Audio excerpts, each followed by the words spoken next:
જમવાનો સ્વાદ બમણો કરી દે એવા ભરેલા મરચાંની રેસીપી લઈને આવ્યા છે અમે તમારા માટે। તો એના માટે આપણે મરચાં લઈ લીધા છે। હવે મસાલા કરવા માટે આપણે સિંગને શેકી લઈશું। સિંગ શેકી જાય એટલે આપણે સિંગને બહાર કાઢી લઈશું। પછી એમાં આપણે તલ શેકી લઈશું। તલ શેકાઈ ગયા છે, આપણે તલને બહાર કાઢી લઈશું। પછી આપણે ચણાનો લોટ શેકવા માટે તેલ લઈ લઈશું। ચણાનો લોટ શેકી લઈશું। હવે તો ચણાનો લોટ શેકાઈ ગયો છે, ચણાના લોટને કાઢી લઈએ। સિંગ અને તલને આપણે મિક્સરમાં પીસી લઈએ। આપણે સિંગ અને તલ પીસી લીધા છે।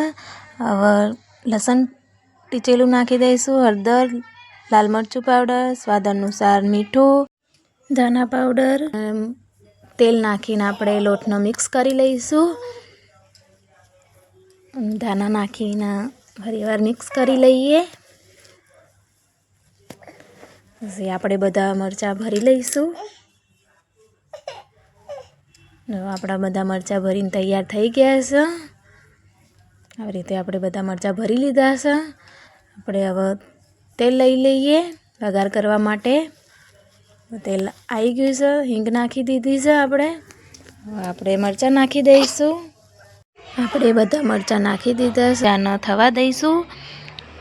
ઢાંકીને થોડી વાર થવા દઈએ। આપણો જોઈ લઈએ મરચાંનો। આપણા જોડે બચી ગયેલો મસાલો આપણે નાખી દઈએ ઉપરથી, મિક્સ કરી લઈશું।